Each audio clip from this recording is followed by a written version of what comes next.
बच्चों सुप्रभात। मैं आप लोगों के सामने आज एक नए वीडियो के साथ। पिछले वीडियो में मैंने आदिकाल के बारे में आपको पढ़ाया था। अब आज हिंदी साहित्य के इतिहास का जो दूसरा काल कहा जाता है भक्ति काल, उसके बारे में आप लोगों को बताने चल रहा हूँ। आशा करता हूँ कि आप लोग बिल्कुल ध्यान से एकाग्रचित्त होके पढ़ेंगे और पिछले वीडियो में जो मैंने पढ़ाया था आदिकाल के बारे में, उसको भी आप लोग अच्छे से पढ़े होंगे, याद भी कर लिए होंगे काफी हद तक। तो शुरू करते हैं आज का। भक्ति काल दूसरा काल कहा जाता है। भक्ति काल संवत 1375 से संवत 1700 तक माना जाता है। भक्ति काल में दो काव्य धाराएं विकसित हुई।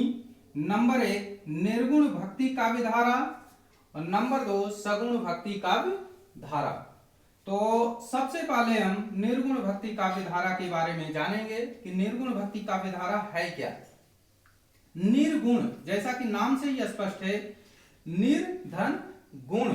निर माने होता है नहीं, गुण जिसमें किसी प्रकार का गुण ना हो, अर्थात ऐसे ईश्वर की वंदना, ऐसे ईश्वर की आराधना जिसका ना कोई रूप है, ना कोई आकार है, ना कोई गंध है, ठीक। तो जिसका कुछ भी नहीं पता है, रूप आकार के बारे में नहीं पता है, ऐसे ईश्वर की वंदना जिस काव्य धारा के अंतर्गत की गई है, उसे हम निर्गुण भक्ति काव्य धारा कहते हैं। निर्गुण भक्ति काव्य धारा में भी दो शाखाएं हैं। नंबर 1 ज्ञानाश्रयी शाखा, जिसको हम संत काव्य के नाम से भी जानते हैं। नंबर 2 प्रेमाश्रयी शाखा, जिसको हम सूफी काव्य धारा भी कहते हैं।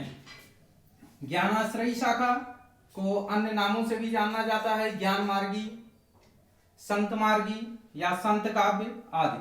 तो सबसे पहले ज्ञानाश्रयी शाखा के बारे में हम जानने की कोशिश करेंगे। ज्ञानाश्रयी शाखा जैसा कि नाम से ही स्पष्ट है, ज्ञानाश्रयी अर्थात ज्ञान का आश्रय, अर्थात जिसमें सभी कवियों के द्वारा ज्ञान की बातें की गई हों, उसे ज्ञानाश्रयी शाखा कहते हैं।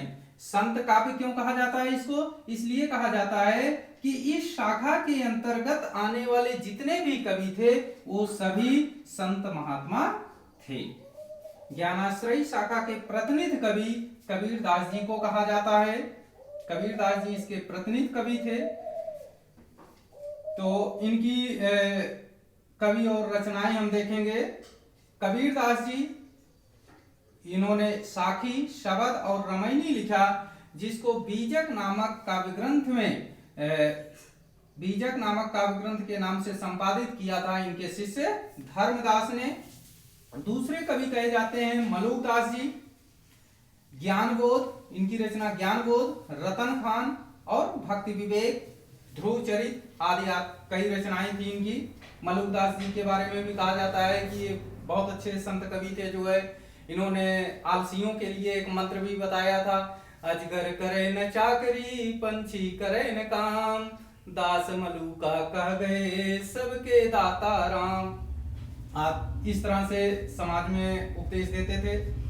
तीसरे जो कवि हैं सुंदरदास, कहा जाता है कि संत काव्य धारा में ज्ञानाश्रयी शाखा में सबसे पढ़े लिखे कवि कोई अगर था तो थे सुंदरदास। सुंदरदास को सबसे पढ़ा लिखा कवि माना जाता है। इनकी दो रचनाएं बहुत ही प्रसिद्ध हुई, ज्ञान समुद्र और सुंदर विलास। चौथे कवि जो हैं गुरु नानक देव, ये सिख धर्म के प्रवर्तक कहे जाते हैं। इन्होंने जपजी, आशा दीवार, रहिरास और सोहिला नामक ग्रंथों की रचना की जो है। और भी बहुत सारे कवि हैं, जैसे हरप्रसाद निरंजनी हैं, रैदास जी हैं। रैदास जी को मीराबाई का गुरु कहा जाता है आदि। तो अब हम ज्ञानाश्रयी शाखा की विशेषताओं के बारे में आते हैं। विशेषताएं क्या थी? क्वेश्चन बनता है कि ज्ञानाश्रयी शाखा की किन्हीं दो विशेषताओं को बताइए। तो सबसे पहली विशेषता जो है निर्गुणोपासक, निर्गुण की उपासना। ज्ञानाश्रयी शाखा के कवि निर्गुण उपासक थे, अर्थात निर्गुण ब्रह्म की उपासना करते थे। दूसरी विशेषता जो है वो है गुरु महिमा का वर्णन। कबीरदास या मलुकदास, सुंदरदास आदि जितने भी कवि हुए हैं वो सभी कवियों ने जो है गुरु की महिमा का वर्णन अपने काव्यों में किया है। कबीरदास जी ने तो यहाँ तक कह दिया है कि गुरु ईश्वर से भी बड़ा होता है। इसी पर उन्होंने दोहा लिखा, गुरु गोविंद दो खड़े काके लागू पाए, बलिहारी गुरु आपने गोविंदियो बताए। अर्थात इस दोहे में उन्होंने ईश्वर से भी बड़ा गुरु को बताया है। एक अन्य दोहे में उन्होंने कहा है कि इस भव सागर रूपी संसार से अगर कोई पार नैया पार लगा सकता है तो केवल गुरु के द्वारा ही लगाया जा सकता है। तो उन्होंने कहा है, माया दीपक नर पतंग ब्रह्म ब्रह्मी वै पड़न, कहे कबीर गुर ज्ञान थे एक याद उबरंत। इस प्रकार से गुरु महिमा का वर्णन सारे कवियों ने बड़े ही अच्छे ढंग से किया है। तीसरी विशेषता जो है वो है ज्ञान की महत्ता। कबीरदास आदि कवियों ने जो है ज्ञान को कोई किताबी ज्ञान नहीं बताया है, वेदों और पुराणों से लिया गया ज्ञान को महत्व उन्होंने नहीं दिया है, बल्कि कौन सा ज्ञान? आत्म साक्षात्कार, चित्त की शुद्धता। जिसको अपना आत्म साक्षात्कार करना है, अपने चित्त को शुद्ध करना है, मन को शुद्ध करना है जो है, अगर मन शुद्ध हो गया तभी असली मायने में उसको सच्चे ज्ञान की प्राप्ति होती है। नंबर 4, समाज सुधारक। जितने भी कवि हैं, कबीरदास, मलुकदास, गुरु नानक देव, जितने भी कवि थे, एक स्थान से दूसरे स्थान पर भटकते रहते थे और लोगों को अपने ज्ञान के द्वारा आलोकित करते रहते थे और समाज में जो भी बुराइयां उन्हें दिखती थी उसको दूर करने का प्रयास करते थे। और बेबाकी ढंग से बिल्कुल, चाहे वो हिंदू हो, चाहे मुसलमान हो, चाहे सिख हो, चाहे ईसाई हो, किसी भी धर्म में किसी प्रकार की बुराई अगर दिखती थी उसको रोकने से वो नहीं रुकते थे।